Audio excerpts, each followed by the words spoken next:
Good evening, Facebook world, and welcome to a special edition of a harness racing segment with some of us from our racing community. I'm Lee Drake, a proud member of the Red Shores team, and happy to be able to play a role in tonight's Facebook Live broadcast. These are unprecedented times right now, and during this period when our medical professionals are asking us to self-isolate or practice social distancing, or as the PM said today, stay at home, we will follow that advice and use technology. And to that end, Scott McLean with UMI Sports is at another on-site location tonight, bringing us all together when we have to stay apart. So let's go to Cornwall and check in with my good friend and Red Shores colleague, Peter McPhee. Peter, are you there? Hi, Lee. How you doing? Great to be with you. You and I are usually on the broadcast desk, either in Charlottetown or Summerside, working for the Red Shores team. We love doing that, Lee. We've been doing that show for 15 years now, and we look forward to getting back there. I know in the spring or summer, whenever this ends, Lee, we'll be back working for Red Shores and analyzing races again. But, Lee, we're going to go in a different direction tonight. Talk to some folks in the harness racing community, Lee. Bring back some great memories. And as I mentioned, talk to a lot of interesting folks, Lee. Can't wait to do it. You know what? This is a great segment called the Virtual Tack Room, and we know what happens in tack rooms, whether you're on the racetrack or at any training facility or any barn for that fact. It all comes together. So with that, let's launch the Virtual Tack Room tonight on Facebook.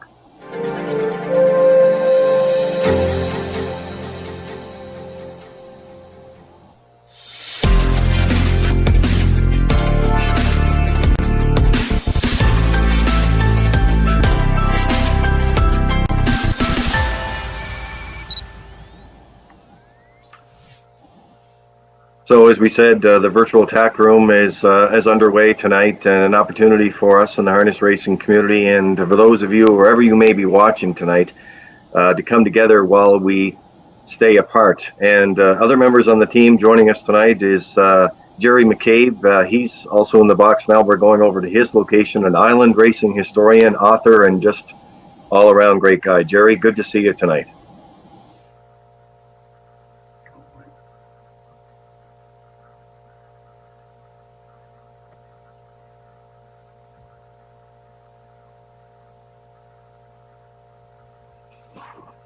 I think Jerry's mic may be still muted. Jerry? Yeah, here we are. Thanks, Lee. There you go. Welcome. Yeah. Peter, good to see you. Glad to be aboard.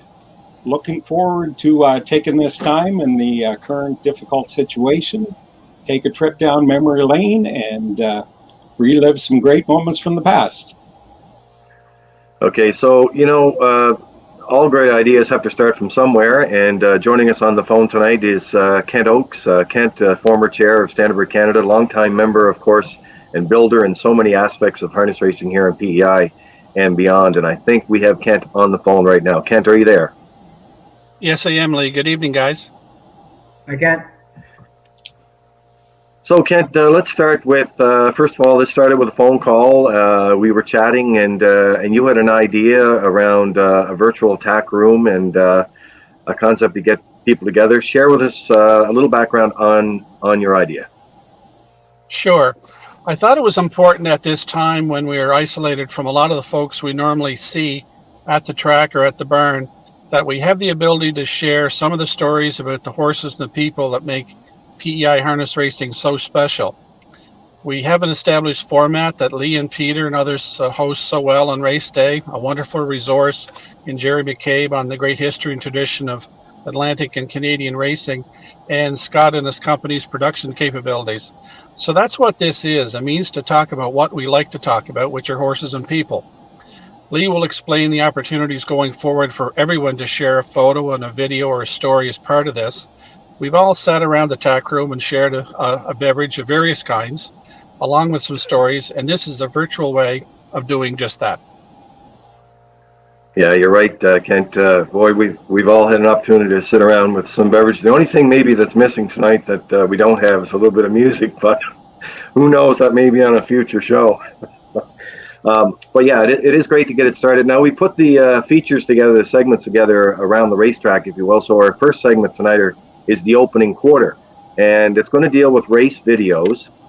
And each one of us have submitted some videos together, and we're going to talk a little bit about them. And if technology and everything works the way it should, we'll have an opportunity to take you through the video, and then we'll talk a little bit more about it. So the first one up tonight is we're going back to 1987 and the Gold Cup and Saucer with Gimbal and Paul McDonald. And Jerry McCabe, you're up to set up our first video tonight. Thank you, Lee. To start things off, we'll have a look at the Gold Cup trials and how things shaped up earlier in the week that year. For the first time ever, 1987 featured 7 wide racing at the CDP.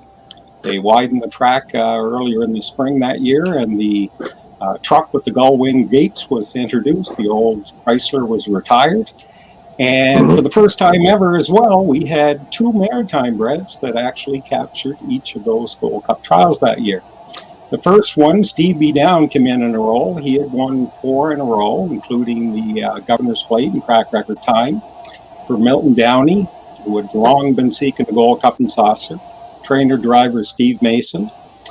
And they turned back Gimbal and Mike McDonald. That first trial also featured a horrendous accident. Eventually, the papermaker was set back to 5th, and 2 other horses, Spike It Hot and Maple Grove Shadow, found their way into the Saturday night feature. The Monday night was another maritime bred, this time in upset fashion. Ajo had captured the Premier's Pace just 3 nights previous on Friday night, and a new record for catch driver Gary McDonald. And that night he lowered his lifetime best again, winning in 59-1 and upsetting big favorite Mike McDonald and Southern Governor.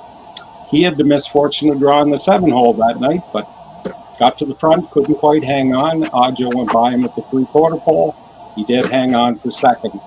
The other neat feature about that race that year, 4 of the finalists, pretty near all the maritime owned final, but 4 of the finalists were maritime bred. And of course, Mike had qualified 2 horses for the final. Younger brother Paul got the call to drive Gimbal, and 2 local owners, Al Ford and Dr. Barry Lane, came in on the ownership group of Gimbal, and we'll see what happens from there. Yeah, well, I think we do have the program. Scott's going to bring it up here, and that's part of the fun about at that time, the Evening Patriot Gold Cup and Saucer, a purse of $15,000 back then. And Peter and Jerry, let's go through the starters here, Peter. Quite a field. I'm telling you, Lee, what a recall Jerry has for those trials and all the details. It's just amazing just to hear his recall and hear the details on that. Terrific. I was talking to Jerry just before the show, and I said, the field of horses and the field of drivers in this race, Lee, incredible when you go down the rundown here. And Lee, I'll just add a couple of comments about Paul McDonald, because it was his night, as Jerry said. Dinger could certainly drive one, Lee, and it really set up for him. You got to remember, before Mark Campbell broke the record for wins in the season at Charlottetown, Paul McDonald had the record, Lee. So again, we all know what a great driver he was, and it was terrific to see him come through in this big race. Yeah, so you get some of the horses there. You see Spike and Hot Boy McDonald, of course. Boyd had one of the few drivers with in the race. Stevie Down, Gimbal left from post 4. And Jerry, even Stevie Wonder was in this race. We mentioned on the setup here, just a great talent of horses and drivers in this race. Sure was, without a doubt. Earl Smith was making his second appearance in the race. Mountain Swinger, she became the first mare to ever pace better than 2 minutes and a half-mile track here in the region that summer, beating the boys in 59-3 over St. John. Southern Governor had come down earlier in the summer, and Paul McDonald actually catch drove him to win the Walter Dale before Mike came down and finished second in the Monctonian race, a race that Freddie Grant won with Markham's Pride that summer. Great field, and again, to see 4 locally owned horses and 4 maritime breds, something else. All right, well, if we're going to get to the race here, and as you can see, Southern Governor and Mike McDonald, who he chose to drove that night, actually had to leave from post 7, and Gimbal was leaving from post 4. And as you can see, Paul McDonald has watched in Danny's tack room many times in this. He really took advantage of this post position. So let's roll it through here and get to the video back to 1987 with the Gold Cup and Saucer. Here they come.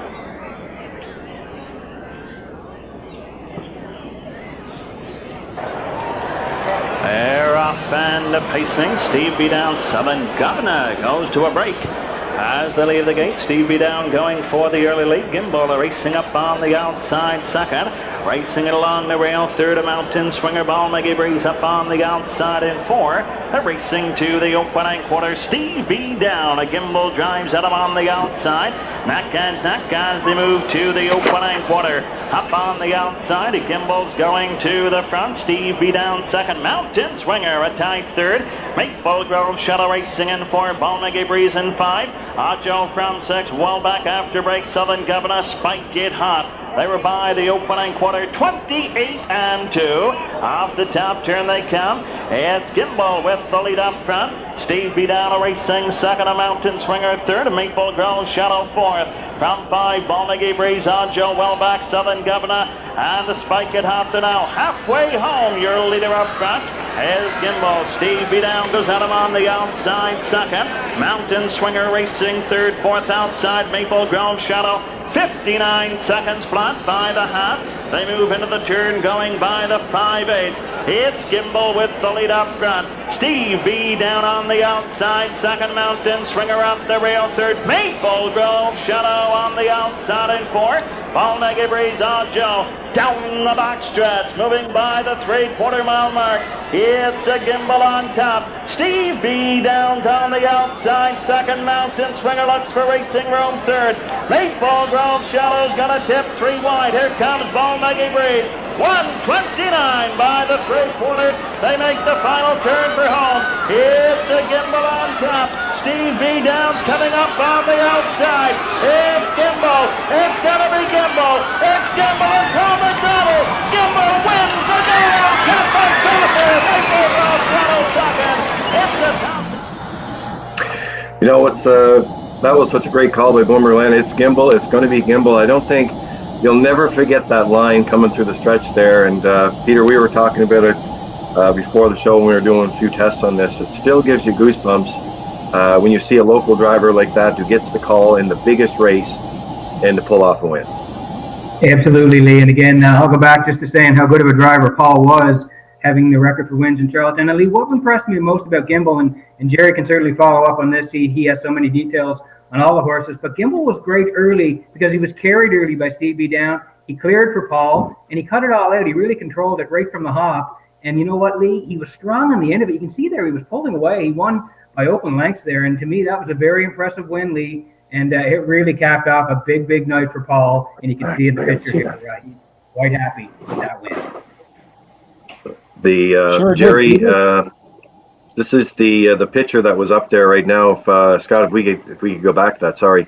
What a great winner circle shot there. And we do have a segment coming up a little later. Instead of the post parade, it's going to be called the picture parade. But there's a great shot right there from folks in the picture. And I know that's John Duffy. That's the picture that's on the wall. But you take us through some of the people that's in that picture, Jerry.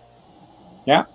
On left, we have John Duffy, who was working with Paul that summer, and Rob Lee was looking after the horse that night.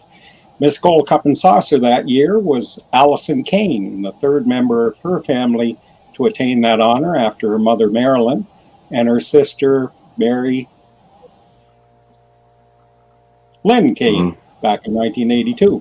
And of course, Paul's first and only win in the Classic, but what a year Paul McDonald had that year. He not only won the Walter Dale with Southern Governor and then the Gold Cup with Gimbal, he smashed the dash winning record for a season at the CDP with 117 wins. He had held the record set the previous year. He and Gary McDonald had tied for the lead in the Drivers' Championship that year with 66 wins apiece. And in 1987, Paul just smashed that to smithereens. And of course, it lasted until just a few years ago when Mark Campbell finally was able to erase it. Paul was the dominant driver at the CDP around that time. He was the leading driver from 86 up until 1991, ended up retiring with over 1,500 wins, and just a wonderful career moment. For sure. Just when we head that up there and we go to our next segment, I will say this too, that there's so many great things. Pictures say have 1,000 stories, and one thing I wanted to mention there was when many years later when I was talking to Judy, Mike McDonald's wife, there was an interesting story that Mike, every year he came home, he always had a new suit design. He was always, as you know, Mike was always top notch, and they had the brothers had these suits with the different pattern, as you can see there, and the checkers usually around the top, and this one was on the side with the names. And I never forgot that, of all the different details and the detail that they have to compete. It just shows what class they had, and how important presentation is, and they continue to do that. So well done. All right, so our next segment coming up here tonight, part of the opening quarter, is another race, Peter, and it's going to be over to you with Beau's Cowboy, and we're going to turn it over to you and tell us, but this is another exciting race and another great story behind this video. Yeah, Lee, again, we were discussing earlier this week what we wanted to do and what races we wanted to show. Thought that was a great pick by Jerry for Gimbal and Paul McDonald. Lee, I selected a race that my uncle's horse won, Beau's Cowboy. Now, my uncle, a lot of people know him, Alec McPhee, had horses for years. His dad, Richie McPhee, had horses long before that and was part of the stakes program. So, Lee, horse racing's been in my family for a long time. My uncle Angus, he was classifier at the track for a long time. My dad, Wayne, ran the canteen. So getting to this, Lee, Beau's Cowboy was a pretty special horse for my uncle. He was a 3-year-old at the time, and Adam Murder got a hold of him, Lee, and he really started to click for Adam. Adam took great care of him. He actually got to drive him, won a couple of races with him. It was kind of a turning point for Adam in his career. Smalley Bayama was an aged horse that Ronnie Gass gave him, and Alec gave him Beau's Cowboy. And he got better every start out. And Lee, he really peaked Breeders' Crown weekend when they decided they were going to go to the front and control it. And we'll watch what happened. Side second, Luke's Cowboy in the pocket third, Jackson K down fourth, Humax Blackjack in the outside fifth, Magical Cowboy sixth, Abner the Great seventh, Dusty Lane Arby is cut, trailing eighth, 57-4 was the half. They're on the back stretch. Second and final time, 3/4 pole land. They go there next. On the rail, Beau's Cowboy, the leader. Heart and Soul's under urging. Luke's Cowboy capping at the rail third. High on the outside fourth. Abner the Great coming late. 3/4 of a mile in 1:27 flat. They're down to an 1/8 of a mile to go. Beau's Cowboy still there. Abner the Great in between horses, Heart and Soul. They're in deep. Now, coming to the wire, Beau's Cowboy has won it. The Atlantic Breeders' Crown Championship Final. Beau's Cowboy, Murner, Gass, McPhee, 156-4. And you know what, Peter, I have to say that Vance Cameron call and that win by Murner that day, I will say, as I was back and forth from the assignment on the desk to the assignment on the track that day, and talking to Adam Murner coming back. Now, I know this young man along with Melissa Rennie, and they've done so many great things since that day. But, I would like to say that was a turning point in that man's life. He was so excited and so pleased.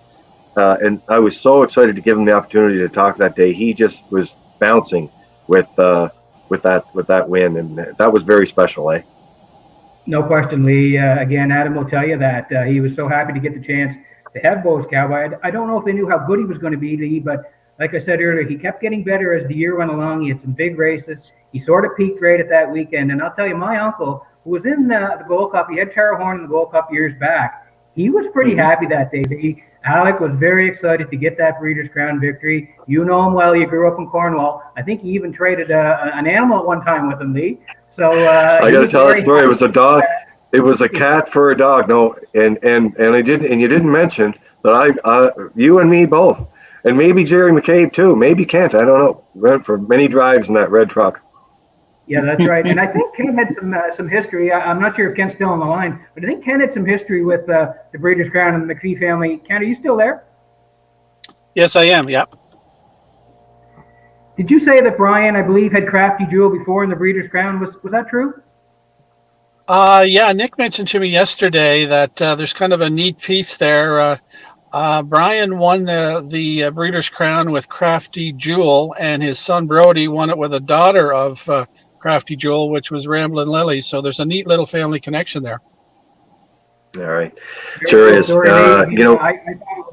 I thought it was pretty cool, and I know Jerry has a lot of experience with the Breeders' Crown Weekend. But Jerry, I mean, you do the memory lane segment there, but that was a big win for the McPhees.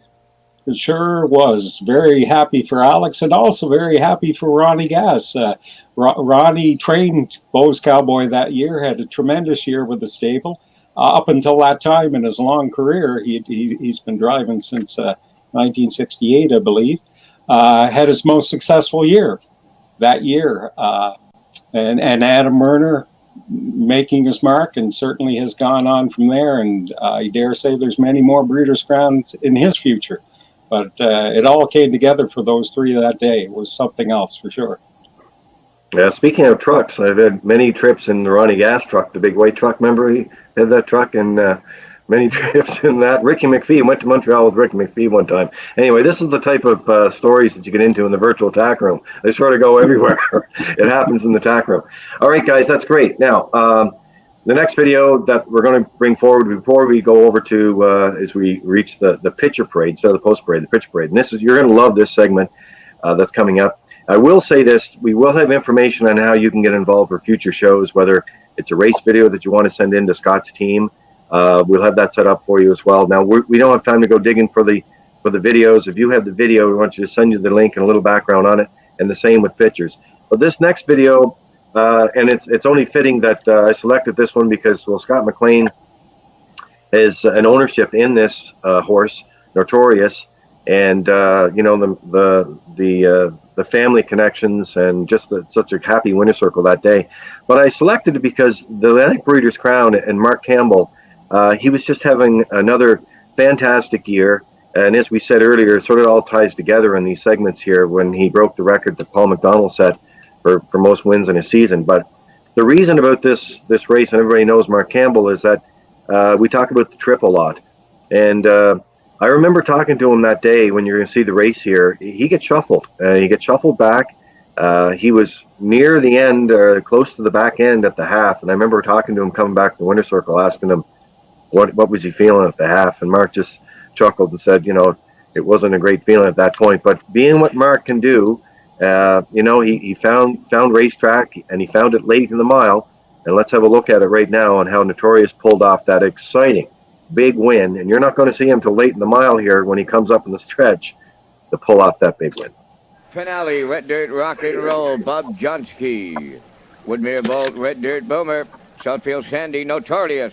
Dusty Lane Cortez outside. The Atlantic Breeders' Crown Championship Final. 2-year-old Colt Pacers. Post time. Off stride at the rail when Halmack Finale.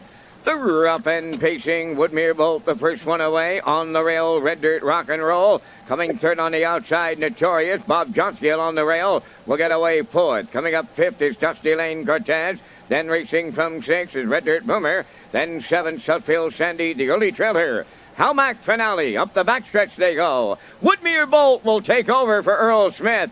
Second is Red Dirt Rock and Roll. From the outside, Notorious maybe in for a long afternoon. Parked out third. Fourth and closing up at the rail, that is Bob Johnsky. Dusty Lane Cortez in fifth. Now sixth is Red Dirt Boomer. Southfield Sandy seventh. In the backfield, the trailer.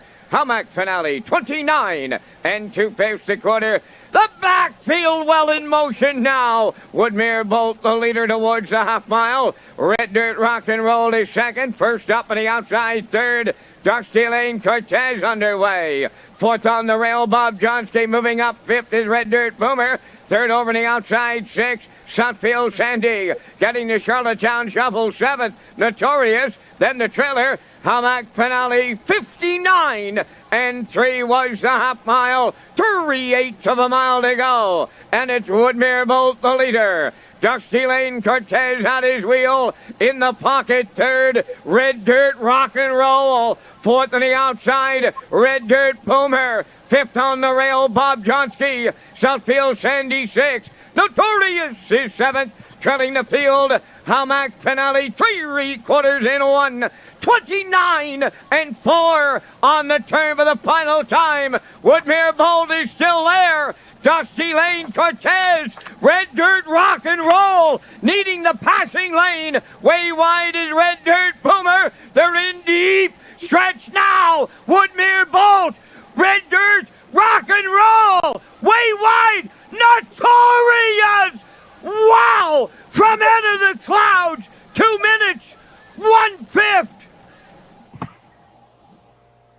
That was unbelievable, wasn't it? I mean, out of the clouds, as Vance Cameron said, and I was tracking him, as we always do, Peter, when we're on the desk. We're following a lot of different moving parts there, and I just kept following him. He was 7th at the 3/4, and when you're going for that amount of money, and as Mark Campbell can do, you're going to find a seam, you're going to find racetrack at some point, and he did. But boy, did he ever finish in that end! And I just think it was such an exciting moment on such an exciting day to really add to our collection tonight. Well, Lee, there's a reason Mark is the driver of the decade, and he's won so many races all across the Maritimes. That drive was unbelievable because, Lee, when you tracked it and watched the race again, he was out early, sitting 3-4. Mark moved him back on the cones. He got shuffled to the back, as you said, 7th, rounding the half. Up the back stretch, it looked like, Woodmere Bolt was in control, and he was really fronting it and had been the boss most of the way. And then Mark swooping at the top of the lane, 4 widely, still had a ton of ground to make up, and he came out of the clouds to nail him right on the wire. What a drive by Mark, and as I said, he is the driver of the decade for a reason. That drive right there proved it. Yeah. You know what, Jerry, that's the neat thing about races like this. When we talk about memory lane, we're going to have many others, but just exciting moments like that in the sport of horse racing is what gets us all together. And when you see an exciting moment like that from a family who's had so many exciting moments over the years, to win something like that in that fashion was pretty cool. Very special indeed. Also great seeing the veteran Earl Smith out there on top. Earl's been doing it. I think he had his first Atlantic Sire Stakes champion back in 1970. Here we are 2 years ago, and he's still knocking on the door. Looked like he was going to get the job done halfway through the lane. The McLeans have been involved for eons, the 70s and longer. And just great to see that kind of success come out in the end, for sure. Okay, so our next segment, instead of the post parade, we thought when we were chatting about this, we can't wait to get back to post parades at Red Shores and our locations and any locations across the Atlantic region. Really racetracks from coast to coast to coast. We want to get post parades back. That means we'll be back. But in the time period where we are coming together while we stay apart here, we thought let's try it with the picture parade. So we all decided we'll take a picture forward tonight, and we had a chance to talk about it. And I know, as long as all of our other guests here tonight or hosts on here, guys, we all know that there's a picture somewhere that people have, and they want to be able to share it, and they want to be able to talk about it, and it has a special meaning to them. I think, Kent, this is a good reason when we kick off this next photo that I took from my wall, and I've got a lot of pictures on my wall, but I took this one here. It was a Atlantic Breeders' Crown photo, and it was back in 2001. And we'll go through the legends here that are still with us and the legends that are not with us. But we'll start with introducing the folks in this photo here. I'll start right to the left is Clarkie Smith, and one of the top drivers in the Maritimes for many, many years, and he was part of that group, and rightfully so. But if you go through the photos that we have the late Albert Bernard there, Alair Pino, the late Joe Smallwood, Boyd McDonald, and Eldred Nicholson is there. Jerry, over to you to pick it up. We had a number of special guests that day, and they're in the photo as well. Yep. We had Pat Beau, a special down from Ontario, of course, forever associated with the great Cam fella, his driver and trainer. I believe in between he and Ron Waples is Ken Oakes, and then we have Ron Waples, who a Hall of Famer, both Canada and the U.S. I happened to work with Ron back in the 80s, great money driver, and we were blessed to have him here on several occasions back in the early days of the Atlantic Breeders' Crown, and down as a special guest. Stevie Mahar, Stevie Wonder, one of the winningest drivers ever from the Maritimes, over 5,000 wins, still active up in Ontario. Just top-notch driver for sure. Who do we have next to that? Hard to tell. Yeah, that's me there. And then I know we have Mitch Murphy, and I know that was my younger Brody. Brody sent a note here, said I look slimmer. Well, I look slimmer these days. He thinks it's because of my exercise routine. I looked really slim back in 2001. Plus, I had a lot of hair. Mitch Murphy next to that, and Steve Pino, who did a lot of great work with the committees that year as well. Peter, we'll let you finish off here with the Pinckney brothers and Mike. Yeah, the Pinckney brothers, Lee. Wow, what more can you say about the Pinckneys, Lee? They've won so many races in the Maritimes, and I just love Phil's the way he handles a horse. Lee, he brings him to the track, always ready to race. I mean, the Nash to Gale was one of my favorites, Lee, since we've been doing the show. The Nash to Gale, one of my favorites. And Mike McDonald, Lee, 5 Gold Cup and Saucers. What else can you say? He brought horses every year, and he really put the Gold Cup and Saucer on the map. Jimmy Whalen is there, of course, and we're still dealing with Jimmy, not only his impact on the track over the years, but also his impact and what he does off the track. He just recently got voted back with Standardbird Canada and does always great work with the harness racing industry as well. I know Sean McIsaac is in the show, and Clifford Aflack, who is sort of cut off there, but they were part of that. Kent, I want to go to you on this because Breeders' Crown back then, what an awesome, again, just it continues to live on now, but you have quite a background on the Atlantic Breeders' Crown and how that all came about, because Mitch Murphy at the time was the minister responsible for harness racing, as you can see in this photo here. But give us a little background on Breeders' Crown. Sure. Actually, the credit for the Breeders' Crown concept certainly belongs to Mr. Bert McQuaid. Bert was the vice president with Atlantic Lottery and was the person in charge of Atlantic Lottery harness racing, who ran the maritime tracks from 1998 to 2000. And I should mention that there were some people in government at the time instrumental in getting Atlantic Lottery involved to, at that time, certainly save maritime racing. Certainly Mike O'Brien, who's done so many wonderful things for racing over the years. He was the deputy minister at the time. The minister responsible at that time was a minister that I worked for, Eric. And he, along with the late Ed Lorraine, who was the minister of Nova Scotia, really took a leadership role in getting Atlantic Lottery involved, along with Mike.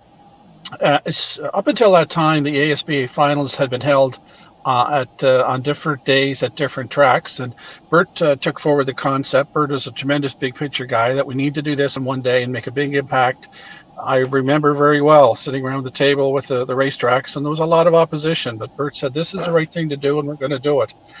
Bert also was very instrumental in helping us boost the purse money for the Atlantic Sire Stakes. At that time, we had a guaranteed purse level at that time from Atlantic Lottery. First Breeders' Crown in '99, second one was in St. John in 2000, and then the picture that we're looking at was from the first time that we raced in PEI with the Breeders' Crown, which is on 2001, and that was also the first time in 2001 that we had consolations as part of the program. It was also the first Sunday race program we ever had in PEI, and certainly there's a lot of chew about that. But I'd just like to very quickly mention, the first Breeders' Crown overall that was won by a horse that was raised just up the road from me by Roddy McLeod in North Wiltshire, was the Scarlet Terror, who won the 2-year-old race that year in '99 for Pooker McCollum. And certainly there was some really great races that time. Buster Buttons, Darren Crow won the Colt division. Glengall Marge and Island Tradition had a great battle, as they always did all that summer. And Glengall Marge won that race, going for $20,000.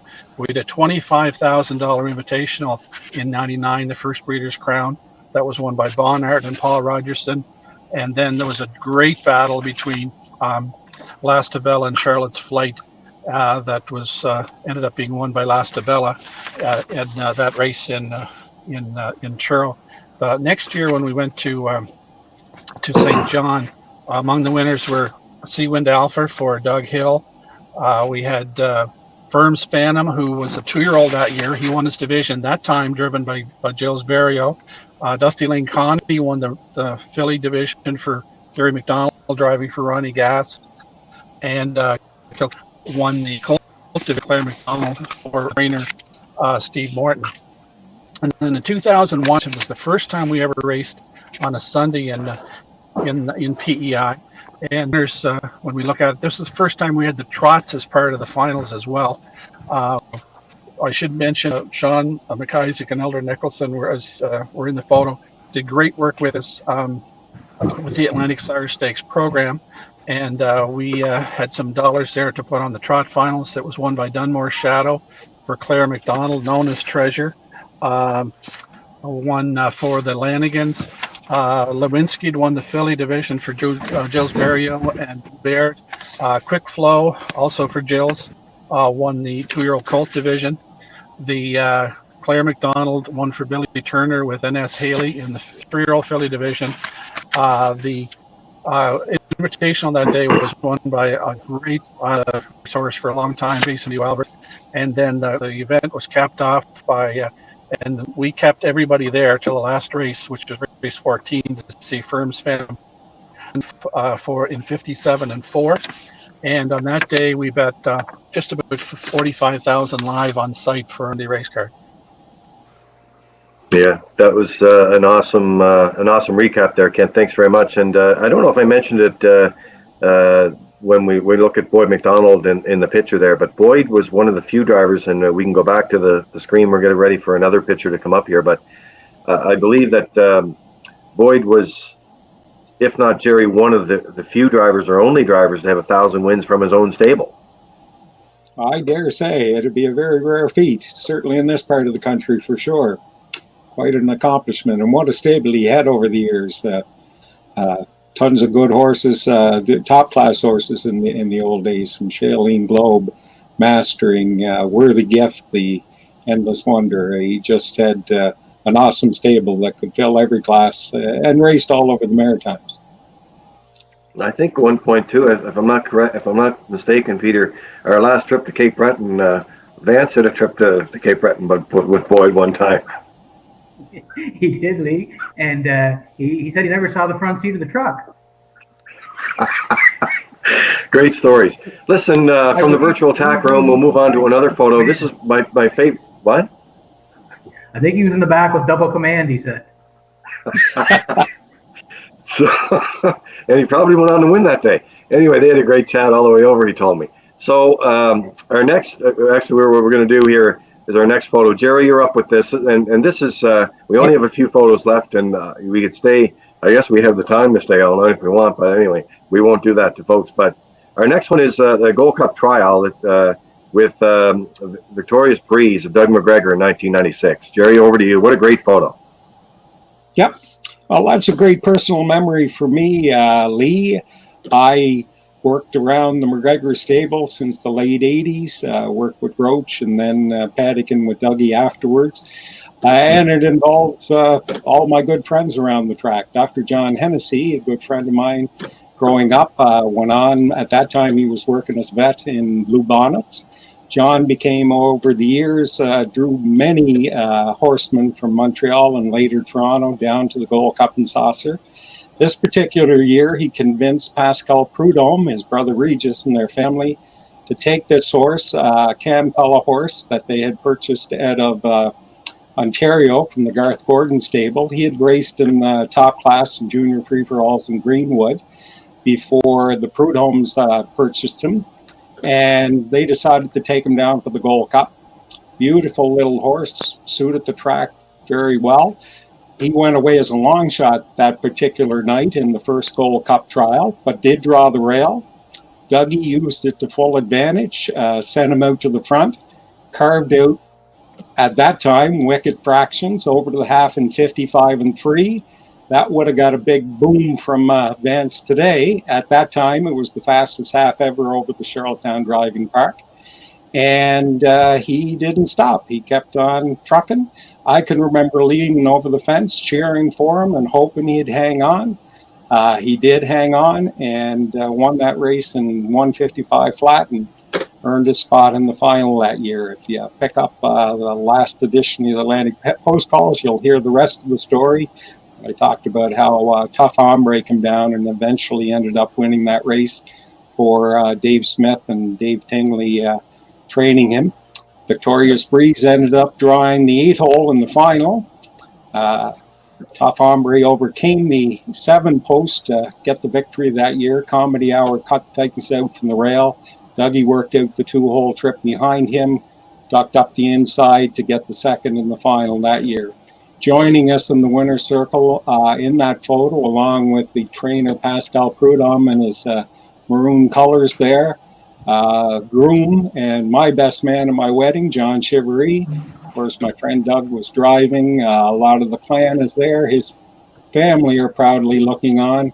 His mom and dad, Carol and Roach, both gone now. His sisters, Tanya and Tricia. My wife even got out, my wife Anita, and joined us in the winner's circle. One of the few times we were in the winner's circle together, and one of my cherished memories. If you look, you'll find that photo among the 851 that are up on the wall at Red Shores, Charlottetown, and that's one of my favorite memories. All right. Well, we're very well done. I see Don Brander there, who would have been representing the Guardian at that time, and a great shot. Now, before we move on, just we move away from that shot, was Dougie curling at that time? Oh, he certainly was. I actually first met Dougie on the curling rink. We were both junior curlers before we got together at the racetrack, and certainly spent many a time in the tack room at the McGregor stable over the years. Yeah, and and Tricia was always, of course, was always a great curler as well, making many stops. Great photo there. Okay, so we're going back as we go back to the host here tonight. I want to introduce my one of my production assistants right here. Come over here, John. There you go. There's my production assistant at home here. That's John Drake. Hi. So John is giving me a hand. You always need a little production assistant, right? And so we're getting a little thirsty here too. We'll have to get a beverage after a little bit. But the Virtual Tack Room, we'll move on here. Back over to you, Peter. We only have 2 photos left here, and as we move on, like I say, I love some of the photos that are coming in, and you'll have a chance to send a photo in on your screen. You'll see that information coming shortly, but stand by for it, because if we do future shows like this, we may be able to use other photos and be able to get guests on. I noticed that even as far away as Dr. Ian Moore is always watching in Florida tonight. Nice to have you along, Ian. I know he was here just a few weeks ago. But Peter, we're going to go with your photo next, and this is, I understand, from a McPhee Memorial race. Take us through it. Yeah, Lee, again, I'm going to keep them in the family this week. We'll expand as we go on. We talked a little bit about Beau's Cowboy before. Every year, Lee, the McPhee Memorial happens in October, usually around British Crown weekend. And what we like to do is get together and put a race on for the McPhee members who have always been around the racetrack. Lee, I mentioned my grandfather, Richie. He certainly was very important when it came to establishing the stakes program on Prince Edward Island. His sons, Wayne and Alec and Angus, they all became a part of the sport. Alec had a lot of great horses over the year. Angus drove the great mare Carolyn D, who my grandfather owned. It was a terrific mare and did very well around the Maritimes. My dad ran the canteen. He didn't own as many horses, but he was always around the track. Heather Dixon was a huge part of Lee helping you with the Gold Cup Ambassadors, and always was around Brian and Ricky's barn. And my Aunt Priscilla was a great race fan with my grandmother Clara. They always sat in the top of the park, Lee, and watched the races and cheered the McPhee's on. The tradition was passed down. Ricky and Kent were involved as well. Ricky in Ontario, Kent with the grooming as well. A lot of great work behind the scenes from Kent. And then it was passed on to Amber and Brody and a lot of others who've done very well. We got to mention Brian. I just watched the DVD the other day, Lee. We're going to get Brian on hopefully later on. Brian won 6 races back in 2008 in January, and it was quite a day for him. He won with Panza Silver his last race, and it's a neat story, Lee, and I hope we can get them on down the road. Panza Silver was owned by Alec. Alec drove Panza Silver to a win. Brian did as well. Brody did, and Amber did. So you had a father, son, grandson, and granddaughter all have wins in the same horse, Lee. So I'm going to bring it back to the McPhee Memorial, Lee. There's a picture there in 2008. Negrito and Mark Campbell won the race. You can see all the McPhees out in the circle. Of course, Brody's at the head, Lee, and he's watching here tonight, so we got to give him his kudos. And you can see Brian there as well, Lee. So just going to wrap it up by saying the McPhee family has been around a long time, Lee. We appreciate everybody who's in the sport. We love being in the sport. A lot of people are gone now that we surely miss. We love them very much, and we love putting on the memorial every weekend around October, Lee, and hope to do it again soon. Yeah, that's a great photo on there. You know, it's funny. When you talk about tack room, the virtual tack room, I remember when Brian used to shoe some of my dad's horses, Russell's horses in Cornwall. Lindsay and I, of course, growing up around the horses, and he'd take a break every now and then, and we used to play this game with knuckles, and he would just redden our knuckles, come onto our knuckles all the time, and just we had the laughs we used to have with Brian when he was shoeing our horses, and we take the breaks in the tack room as well. It was a lot of fun. Now, Max Seal said something about Brody and his physical look there at the head of the horse. So, I mean, hey, that's the thing about pictures, you know, Peter. Just a great story. We're gonna end off here, and we can all jump into this photo. But Kent, I think you're still on the line there. And when we talk about going across the spectrum and with so many great connections to a race, regardless whether it's on Prince of Rhode Island or through Ontario or wherever they may be right now.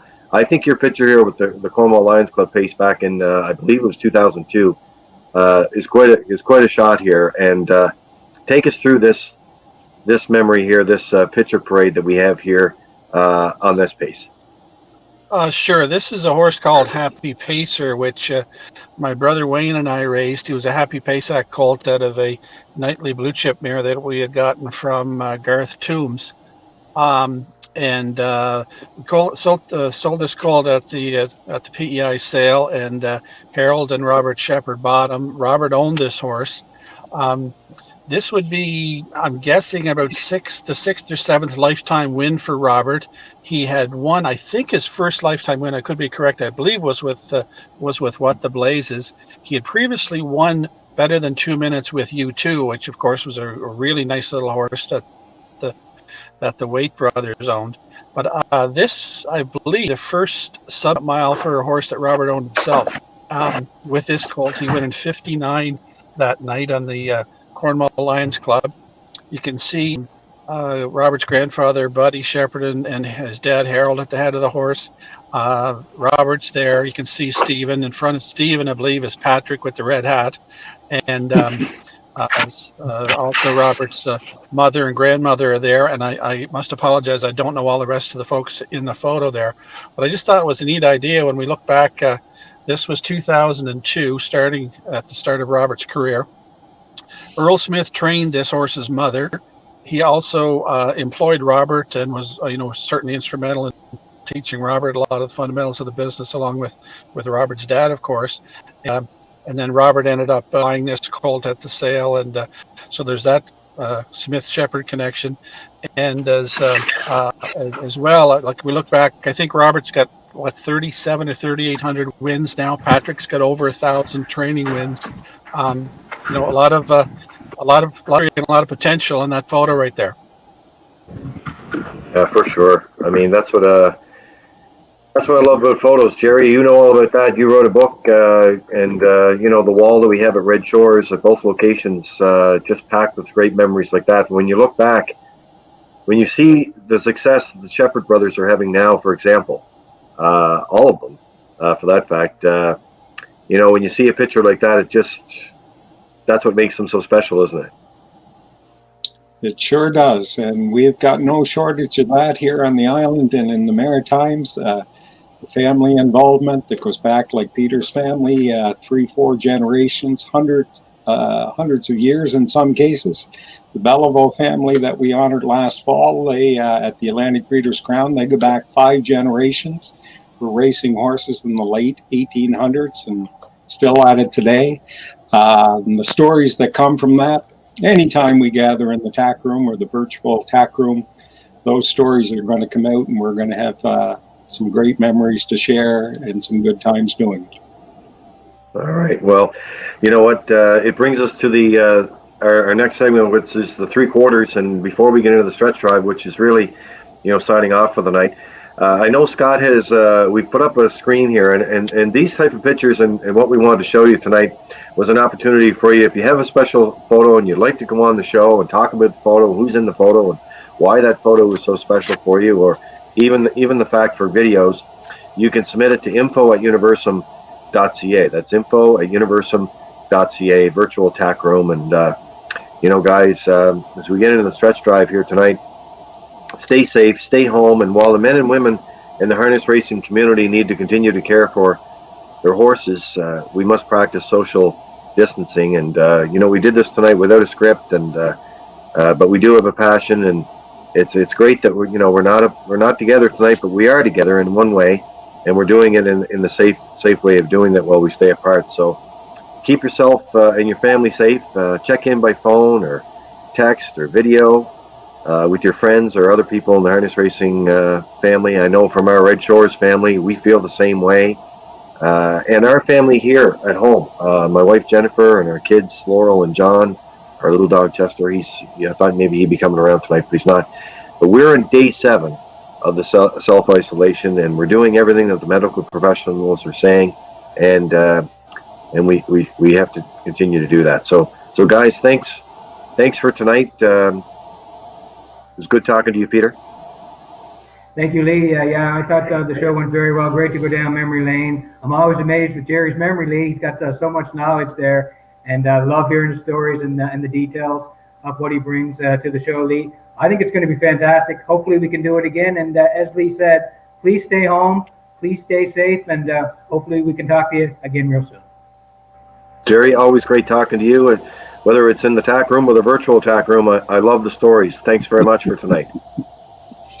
Real pleasure, guys. Glad being part of it. I hope our virtual audience out there enjoyed the trip down memory lane and this opportunity to get together and talk and reminisce on horse, and look forward to those times when we're going to gather around the racetrack again sooner than later, we hope. But in the meantime, everybody take care.